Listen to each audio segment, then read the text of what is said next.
Hey, what's happening, guys?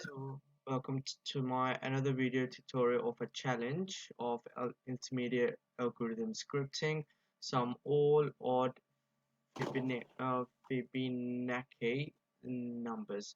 Uh, uh, just before continuing to solve the challenge, I've got a bit of a surprise. My friend has actually come to help me to show you guys how to actually pair program uh, from a real world programming perspective. So, you want to say hi to our viewers? Sure. Hi, everyone. Yeah, that was her. Yeah, she's a really good programmer as well. She's been doing coding for at least 5 years. So yeah, well, to be honest, she is a bit better than me. I have to give her that. Yeah, but yeah. Anyway, let's continue the pre-programming challenge of some or the odd Fibonacci numbers. So it says that given a positive integer number, returns the sum of all odd Fibonacci numbers that are less than or equal to none. The first two numbers in the Fibonacci sequence are 1 and 1, so it's no 1 and 0. We need to start with 1 and 1. Every additional number is the sequence, I mean, in the sequence is the sum of two previous numbers. The first six numbers of Fibonacci sequence are 1, 1, 2, 3, 5, and 8. You want to read the example? Yeah, sure. So if the user is providing number 10 input to the function should return 10 here because the Fibonacci numbers which are odd before 10 will be 1, 1, 3, and 5, and their sum is 10. So it should return 10. Perfect. So it says that also remember to use read, search, and ask if you get stuck. And we're going to be pair programming. So let's dive in the exciting bit, which is coding. Right. So we use do do do while or while loop in this one. We have one condition to check. Yeah. So while loop makes sense, but I think let's start with do while because we can have a condition to start with first. Absolutely. So in that case, if it doesn't work, we can always switch to the while loop. Yes. All right. Uh, so we need to create, I think, two variables to store the current number and the previous number. Oh, Yes. and then I think there's going to be one variable called result, which is going to be storing the end result in it. Let's say result number is sum of the previous two numbers, Yeah. and we can So store result in the variable sum, which will be sum of odd Fibonacci numbers. yeah, yeah, absolutely. So I'll just ignore that line. And then we also have to check that if our result is an odd or an even number. Yes. And if it's odd, then we have to add it to our sum. Right. Yeah. And then we probably have to set the current number to our previous number and then set the result to be our current number from the best of my knowledge. What do you think? Yeah, that makes sense. Yeah, cool. So let's start implementing this. So we're gonna have as planned two variables. First is current number, which will be set to 1, and Yes. the second number, which is a previous number. Oops, I spelled it wrong. Previous number will be set to 0, right? 0. Yeah. All right. Next would be to A variable to store result number. yeah, yeah. Almost forgot that. All right, and then we have to set the sum to 1 because in this Fibonacci number we are not including zeros. Am I right?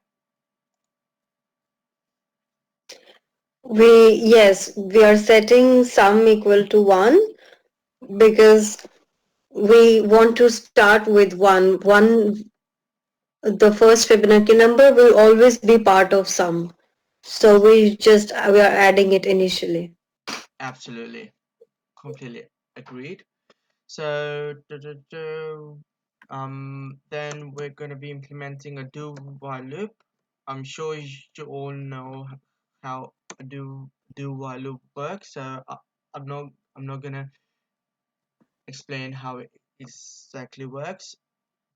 So now we need to get our result first. How shall we get that? By I think current number plus the previous, isn't it? Yes. Yeah, Yes. cool. So result equals current number plus previous number. Okay.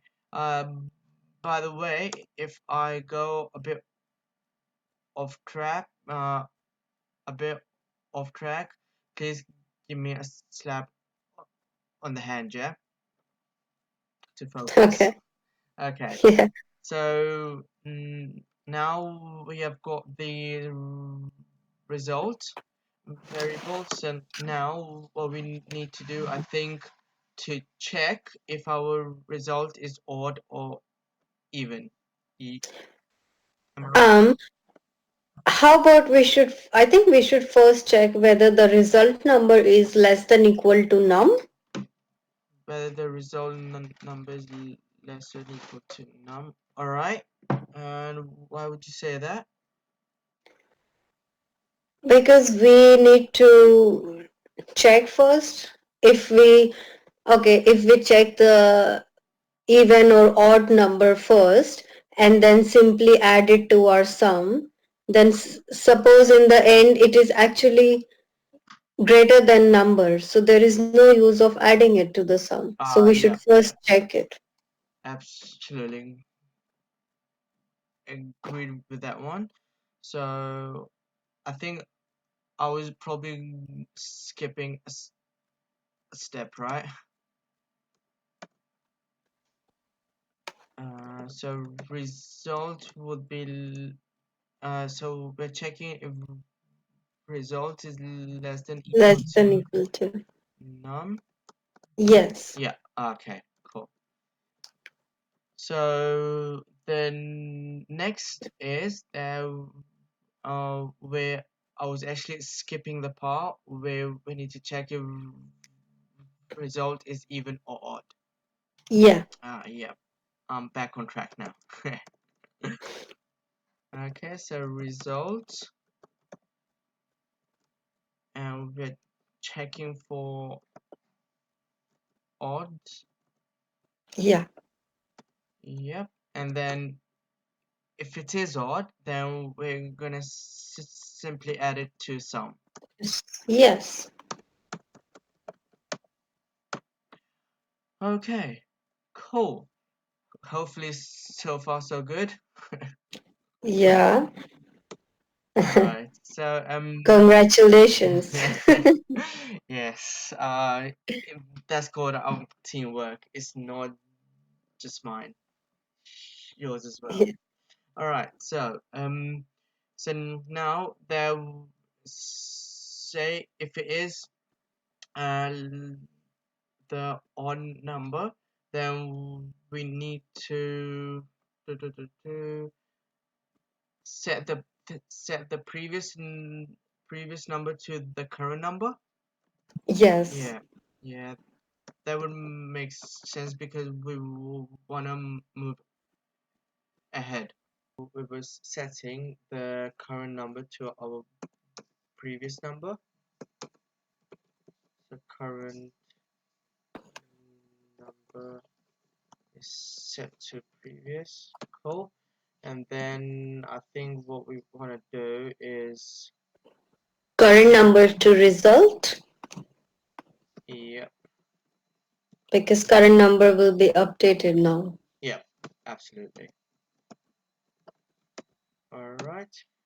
Now that our current number is up, updated and we are on track with it, so we want to Continue the loop. yeah. So we're gonna be continuing the loop, as in, so we've done the do, yep. So here we're gonna be saying a while condition, which will essentially say that um, a result is less than equal to num.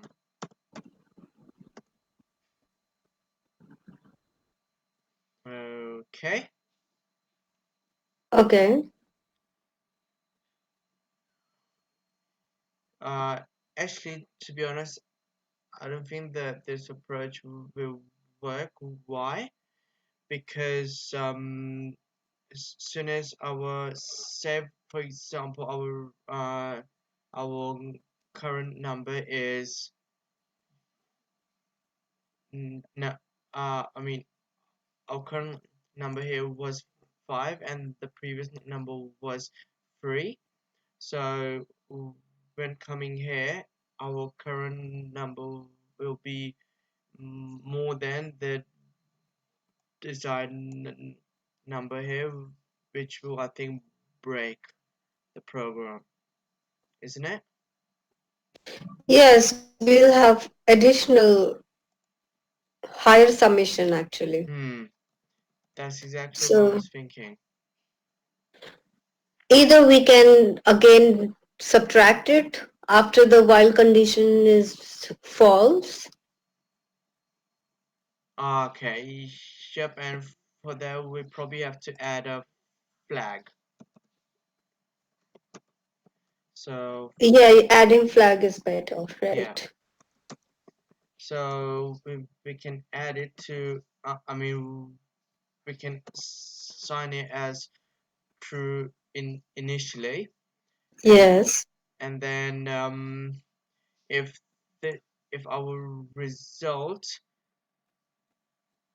exceeds the number, then we will wanna put an else statement here.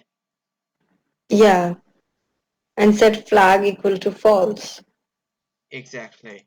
So we're gonna be setting the else statement. I think it was um here. Line number Mm, 20. Else. yep. Else. So this will be flag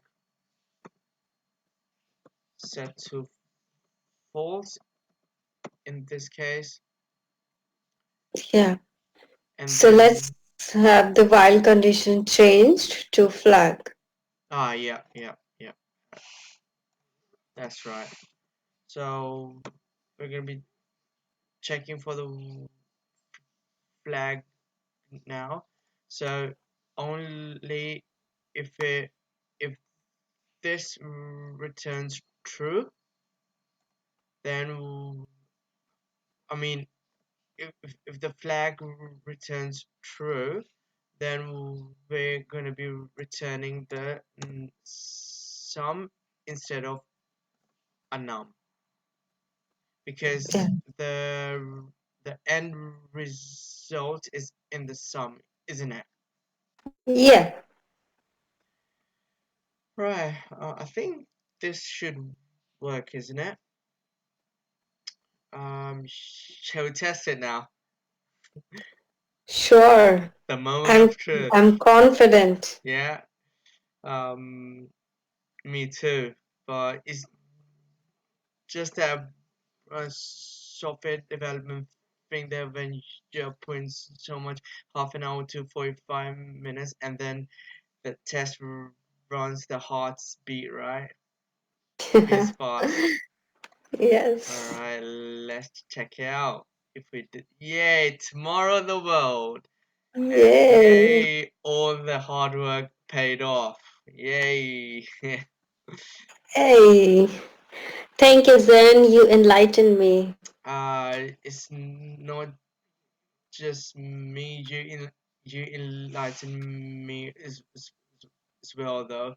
It's like I couldn't have done this video without you at all, though, and I'm pretty sure that my viewers will also appreciate that you took the time from your busy life to come and help us out. So thank you so much for taking that time.